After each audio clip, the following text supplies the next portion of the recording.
This I could stand by and like push off a cliff, but that's about it. Hey guys, and welcome back to my channel. Today we are going to do the flip side of the best of 2018, and we are going to be discussing the worst or the most disappointing. Because I feel that this year I was such a better consumer in the sense that I bought things that I ended up liking. Definitely not in the sense of I spent less money, because we all saw that video. But there were just not a lot of things that were complete and utter and total trash. However, there was a large amount of products that were just underwhelming in comparison to things that they'd released before, formulas they had, and just overall production was just kind of meh. I expected more, and especially considering things that I tried from them in the past. So this is going to be my worst or most disappointing in my opinion. If one of y'all loves one of these products, it is your holy grail, your ride or die, then that is fantastic, boo. You keep doing you. Makeup is a preference. We have all different needs, skin types, desires, yada, yada, yada. Just because I did not horrendously enjoy it does not mean it is necessarily not for everyone. But enough of that. Let's just get into it, because as I was going through my drawers, I just kept like having flashbacks of like, oh yeah, that wasn't so good. That wasn't, oh yeah. So let's start out on the shorter end, the smaller end, the less expensive side of things. Just because you spend less money on something does not make it any less disappointing when it don't work out. And we are gonna do a product that I did a review on, and I love some products from this brand. Same with everything here.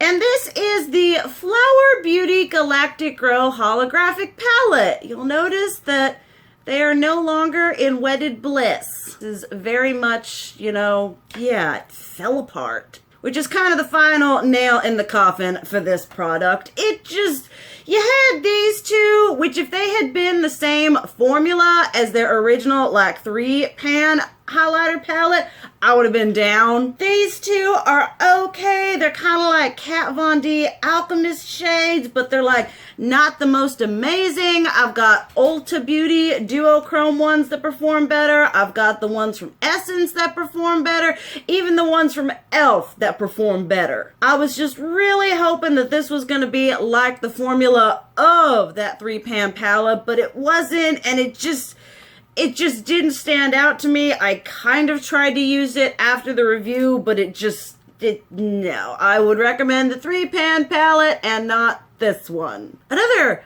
highlighter palette that just, not that it's bad, it just fell really short for me. And that is the Wet n Wild Mega Glow Highlighting Palette.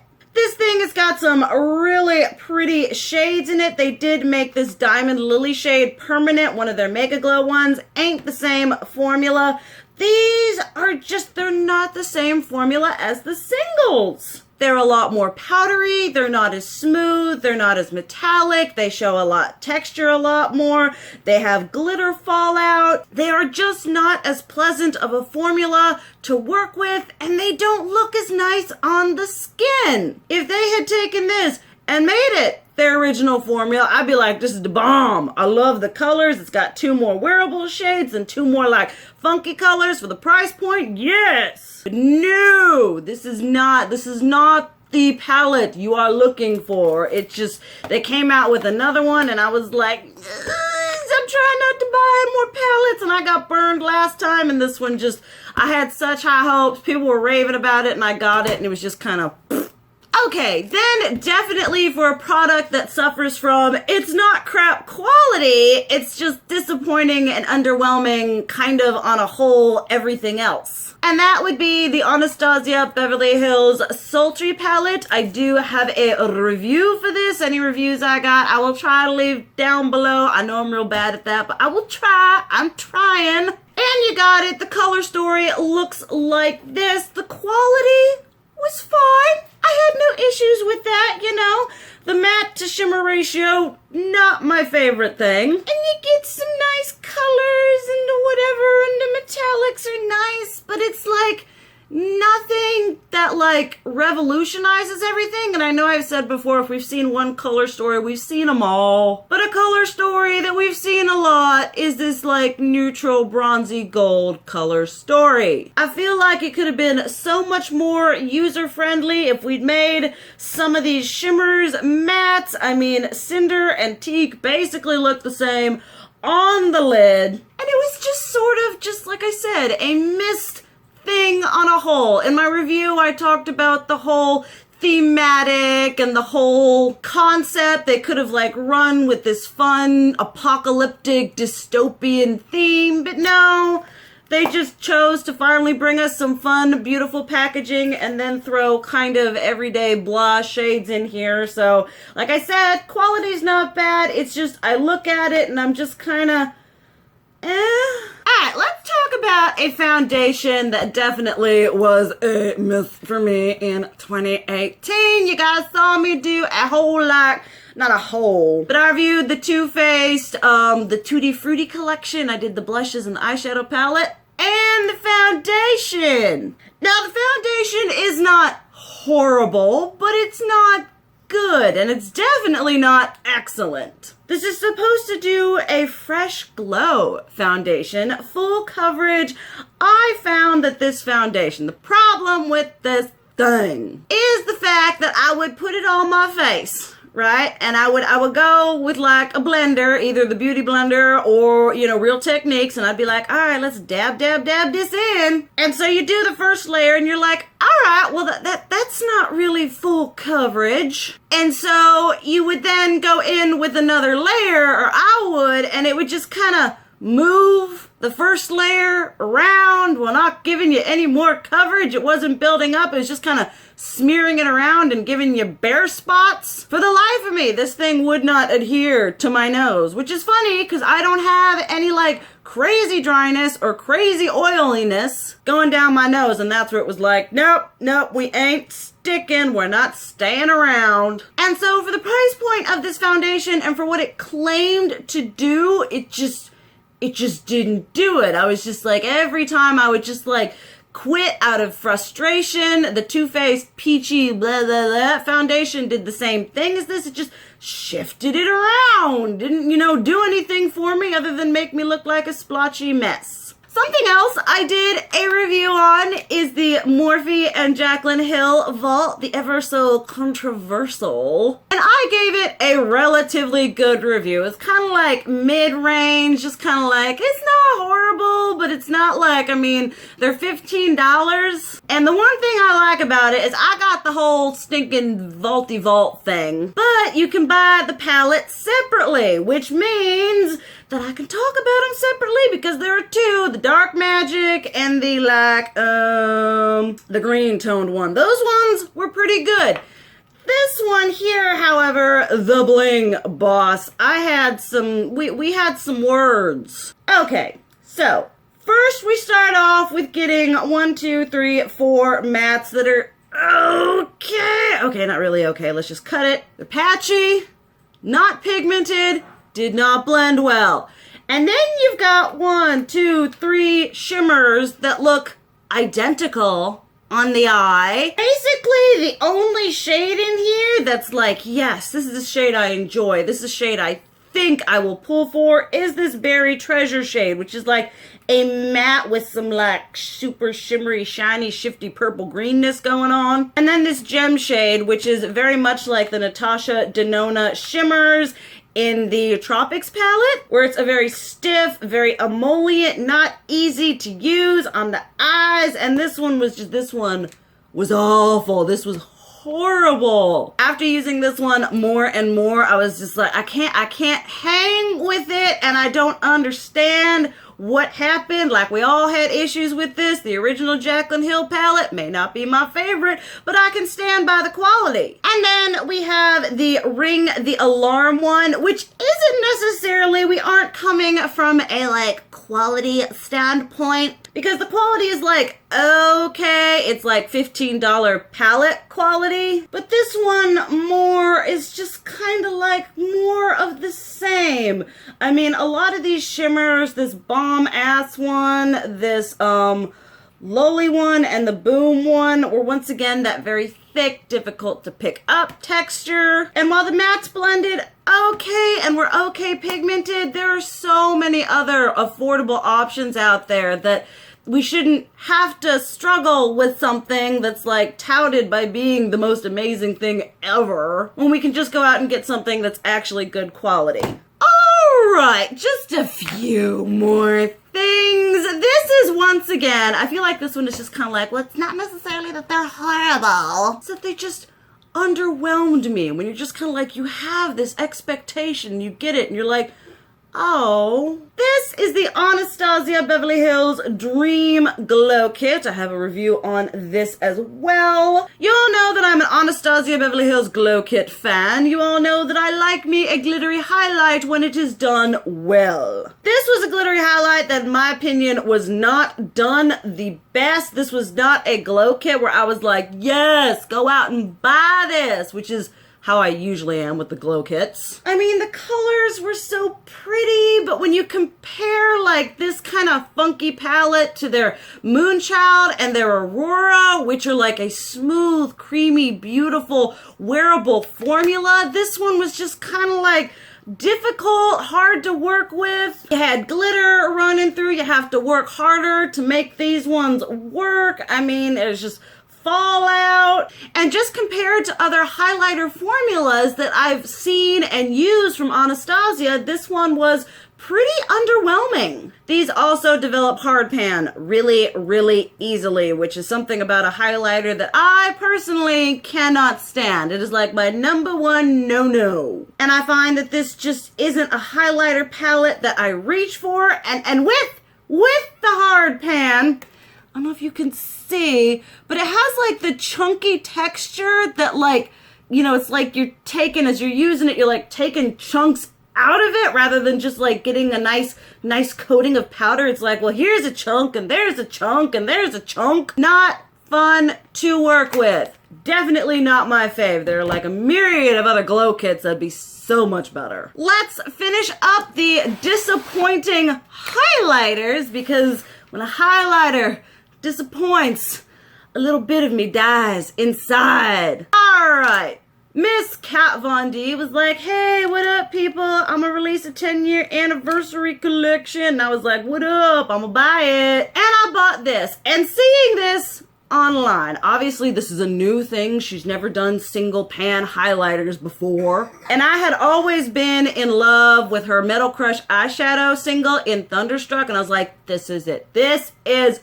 The time has come. She is going to, you look at it and you're like, ooh, look at that shiny. She is going to give us that formula in a large size. No such luck. What she gave us was a really weird, powdery, faint fairy fart of fallouty glitter for $30. This is chunky.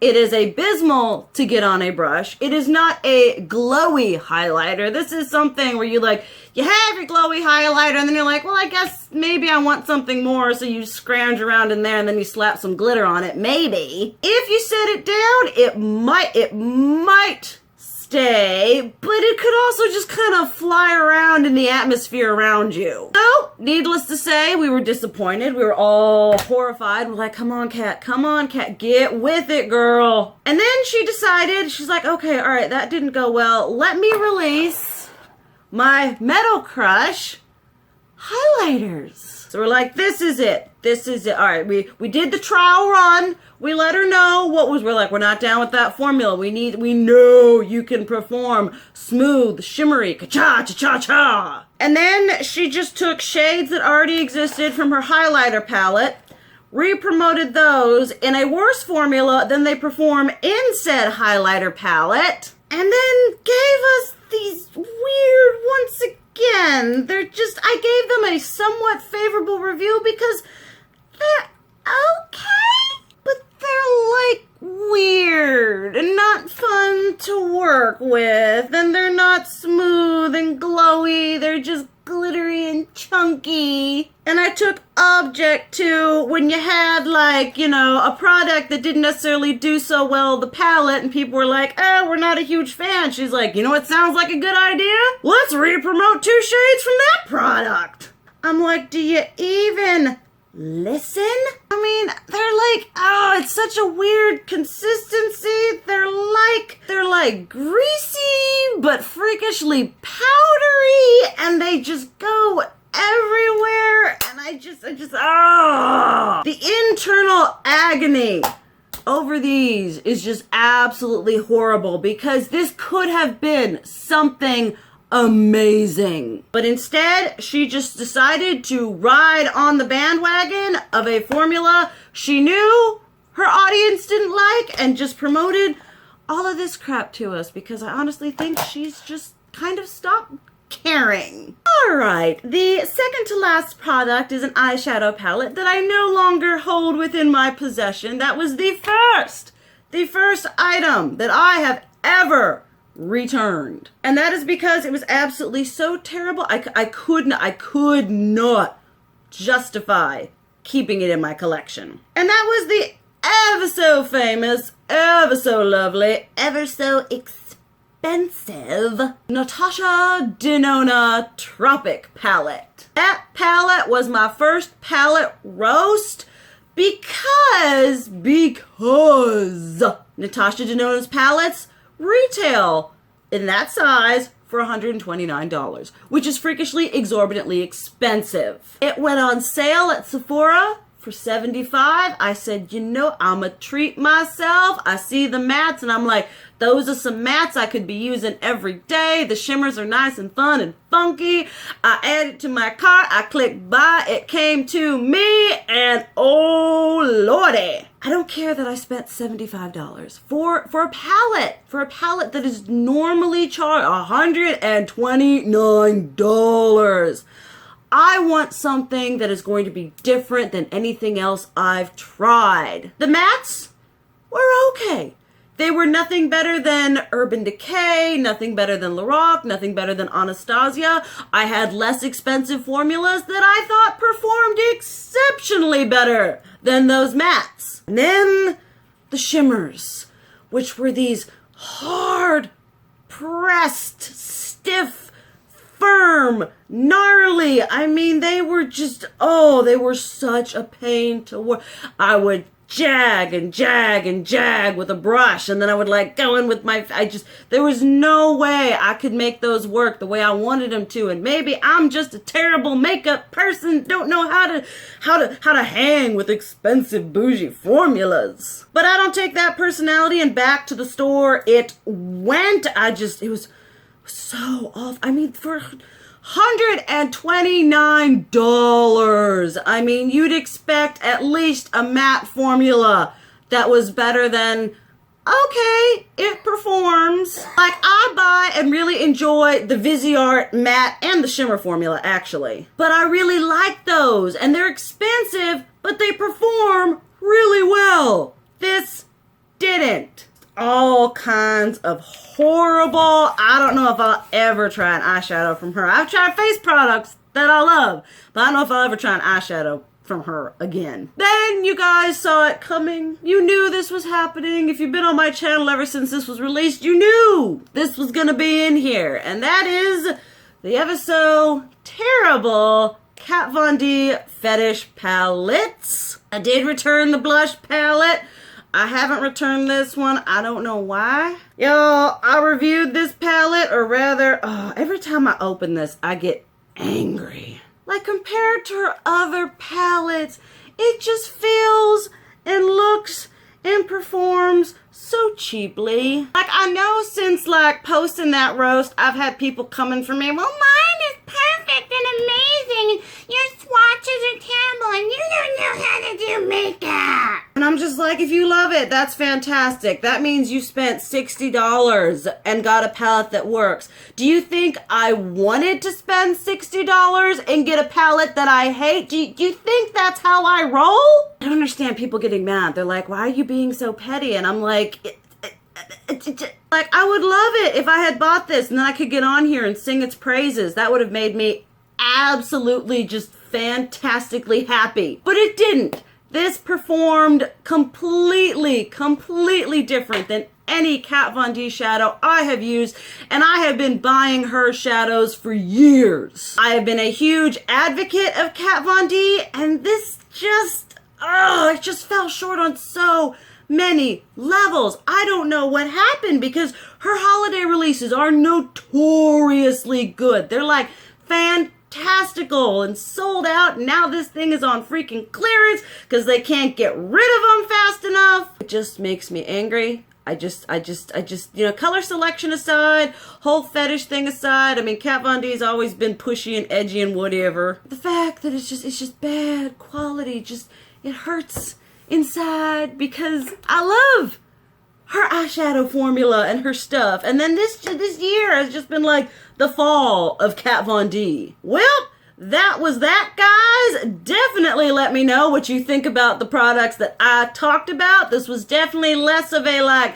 these products are total crap, although there were some, and more of just kind of underwhelming disappointment, which is honestly just as bad. Let me know what your least favorite and worst products of 2018 were. Like I said, let me know what you think about these. I always have someone being like, well, I hated this, or I loved this. Differing opinions are totally fine and totally welcome. Just be nice and civil. But thank you guys so much for watching. I love you, and as always, keep it real. Mwah!